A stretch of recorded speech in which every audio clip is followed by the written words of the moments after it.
चंद्रयान-3 का विक्रम लैंडर जब से चांद की सतह पर लैंड किया है, तब से लेकर अब तक चांद की दुनिया का भयानक खुलासे कर रहा है।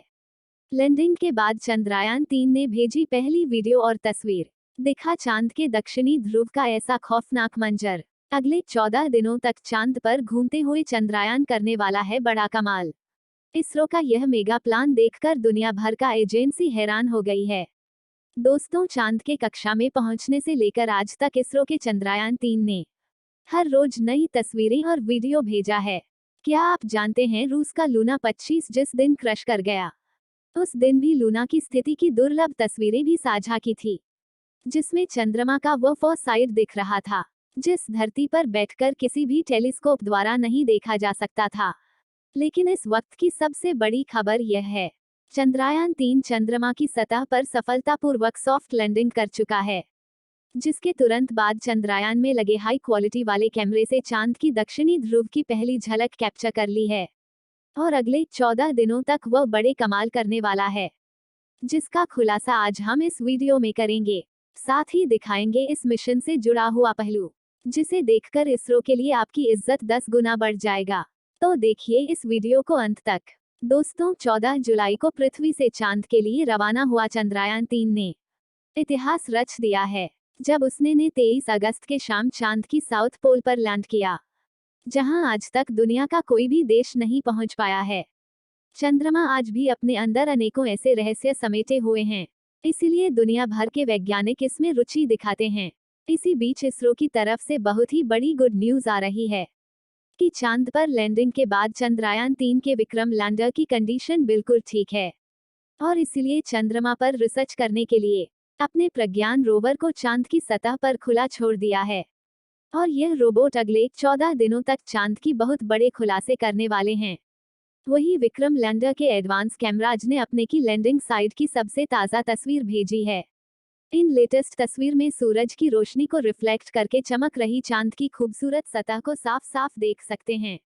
साथ ही यह भी देख सकते हैं कि चांद की सतह कितनी उबड़ खाबड़ है, जिसका ये हाल लंबे समय तक उल्का पिंडों की बारिश के वजह से हुआ है। वही लैंडिंग से ठीक पहले विक्रम लैंडर पर लगा लैंडर पोजीशन डिटेक्शन कैमरों ने चांद की कई कमाल की फोटो खींची थी, और इसरो द्वारा शेयर की गई फोटो में आपको कुछ का नाम दिखाई दे रहा होगा, क्योंकि चंद्रमा पर मौजूद बड़े बड़े गड्ढा है, जो यहाँ से तो केवल छोटे छोटे गड्ढे दिखाई दे रहा है। लेकिन चौंकाने वाली बात यह है कि इन गड्ढों के नीचे 1-2 लीटर नहीं पूरे 10 करोड़ टन पानी होने की संभावना है, और कई बेसकीमती खनिजों का भंडार भी हो सकता है, जिसका रिसर्च करने के लिए विक्रम ने अपने प्रज्ञान रोवर को चांद की सतह पर रवाना कर दिया है। तो चंद्रयान-3 के रिसर्च मिशन का ऑब्जेक्टिव क्या है, और यह रिसर्च के दौरान चांद के किन किन रहस्यों से पर्दा उठाने वाला है, जिससे नासा और रूस को भी जलन होने लगी है। आइए जानते हैं दोस्तों। विक्रम लैंडर पर कोई चार्ज नहीं लगेगा, यानी लैंडिंग के बाद वह अपने स्थान पर खड़ा होकर ही रिसर्च करेगा, जिससे चांद के पतले वातावरण के अंदर मौजूद प्लाज्मा पार्टिकल जारी करेगा, और रात में चंद्रमा की सतह के बदलते तापमान की जांच करेगा। अपने लैंडिंग साइट के आसपास आने वाले भूकंप की गति और तीव्रता की स्टडी करेगा, और सतह के नीचे लेजर फेंककर सरफेस एलिमेंट्स की जांच करेगा, जिसके लिए इसके अंदर 4 पेलोड उपकरण लगाए गए हैं। जबकि चंद्रयान-3 के प्रज्ञान रोवर अपने टायर की मदद से चलते हुए चांद के दूर दराज इलाकों की तरफ रवाना हो चुका है, और चलते चलते इसरो को अपना डाटा भेजना शुरू कर दिया है। आपको बता दें कि प्रज्ञान रोवर में लेजर इंडक्टेड ब्रेकडाउन स्पेक्ट्रोमीटर और अल्फा पार्टिकल एक्सरे मीटर जैसे 2 पेलोड उपकरण लगाए गए हैं, जो कि लेजर की मदद से चांद की सतह के अंदर तक जाएंगे और सतह के नीचे मौजूद पानी का पता लगाएंगे। साथ ही चांद के मिट्टी में मौजूद एल्यूमिनियम, मैग्नीशियम, क्रोमियम, हीलियम जैसे कीमती खनिजों का पता लगाएंगे, और इस रहस्य से पर्दा उठाएंगे कि आखिर चांद के अंदर क्या छुपा हुआ है। यानी अपने इस मिशन में विक्रम लैंडर या प्रज्ञान रोवर ने चांद पर किसी कीमती खनिजों या पानी को खोज लिया, तो यह इतना बड़ा कामयाबी होगा कि भविष्य में जब भी चांद का नाम लिया जाएगा, इसके साथ ही इसरो और भारत का नाम भी जोड़ा जाएगा।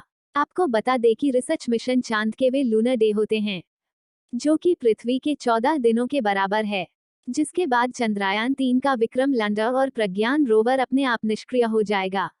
और सदियों तक चांद की सतह पर खड़ा होकर भारत के नाम का डंका पूरी दुनिया में बजाता रहेगा। ऐसा इसलिए क्योंकि इसरो ने इसे वापस लाने का कोई प्लान नहीं बनाया है। वही इसे सिर्फ दिन में ही काम करने के लिए बनाया गया है। यानी 14 दिन के बाद विक्रम लैंडर के लैंडिंग साइट पर अगले 14 दिन के लिए जब रात होगी, तब सोलर पैनल चार्ज नहीं हो पाएंगे और धीरे धीरे सभी उपकरण काम करना बंद कर देंगे। हालांकि गौर करने वाला बात यह है कि चंद्रयान 3 को चांद के सतह पर सॉफ्ट लैंडिंग करना था, मगर यह सवाल आता है कि चांद पर लैंडिंग करना इतना मुश्किल क्यों है? क्यों 23 अगस्त का दिन इसरो के इतिहास में सबसे ऐतिहासिक दिन बन चुका है? और क्यों इसरो के इस उपलब्धि से रूस, चीन, ब्रिटेन और अमेरिका जल रहे हैं? दरअसल दोस्तों, चांद के दक्षिणी ध्रुव पर उतरना आसमान से तारे तोड़ना के समान है, क्योंकि चंद्रमा के दक्षिणी ध्रुव पर सूरज की रोशनी उतनी नहीं पहुंच पाती है जितनी चांद के दूसरे हिस्से में पहुंच पाती है। इसी वजह से चांद के दक्षिणी ध्रुव पर चारों तरफ घनघोर अंधेरा रहता है। वही पृथ्वी से चंद्रमा के इस क्षेत्र की दूरी ज्यादा होने की वजह से लैंडिंग के दौरान कमांड सेंटर से संपर्क टूटने का खतरा बना रहता है। साथ ही चांद पर ऐसा कोई मजबूत वायुमंडल भी नहीं है जो लैंडिंग के दौरान घर्षण पैदा करके लैंडर की गति को रोक दे। इसी वजह से चंद्रमा के इस हिस्से में लैंडिंग करना काफी चुनौती भरा रहता है। ऐसे में किसी भी स्पेसक्राफ्ट को चांद पर लैंड कराने का एक ही तरीका मौजूद है, जिसे चंद्रयान 3 के विक्रम लैंडर ने अपनाया था। इस तरीके में लैंडर को चांद के सबसे छोटी ऑर्बिट में अपने न्यूनतम ऊंचाई वाले बिंदु तक ले जाया जाता है, जो कि 20 से 30 किलोमीटर के बीच होता है, जिसके बाद लैंडर अपनी कक्षा छोड़कर चांद की सतह पर उतरने के लिए रवाना होता है और नीचे पहुंचने के दौरान अपने थ्रस्टर का प्रयोग करना शुरू कर देता है, जो विपरीत दिशा में फोर्स लगाकर इंजन ब्रेकर का सहारा लेते हुए स्पेसक्राफ्ट का गति धीमा करता है। रफ्तार को कम करने के बाद लैंडर के सामने जो अगली चुनौती आती है, वो होती है चांद की धूल। इसी बात से आप अंदाजा लगा सकते हैं कि चंद्रमा पर लैंडिंग करना कितना मुश्किल है और इसरो के चंद्रयान 3 ने कितना बड़ा कमाल कर दिखाया है। और इस मिशन से इसरो ने वह कर दिखाया जो नासा और रूस जैसे बड़े बड़े देश भी नहीं कर पाया। जबकि रूस ने चंद्रयान 3 से पहले चांद के दक्षिणी ध्रुव पर सॉफ्ट लैंडिंग के लिए लूना 25 को भेजा था, जो कि एक हफ्ता पहले ही फेल हो गया है। यानी भारत ने अमेरिका और रूस जैसे बड़े देशों को भी पछाड़ दिया है और पाकिस्तान तो अगले 100 साल में भी स्पेस सेक्टर में भारत के आसपास भी नहीं पहुंच पाएगा। दोस्तों, आपको क्या लगता है, चंद्रयान 3 चांद पर पानी का तलाश कर पाएगा या नहीं? अपनी राय कमेंट में जरूर बताएं। वीडियो को एक लाइक जरूर करें। इसे अपने दोस्तों तक भी शेयर करें ताकि उन्हें भी यह जानकारी मिल सके और साथ ही चैनल को सब्सक्राइब कर दीजिए।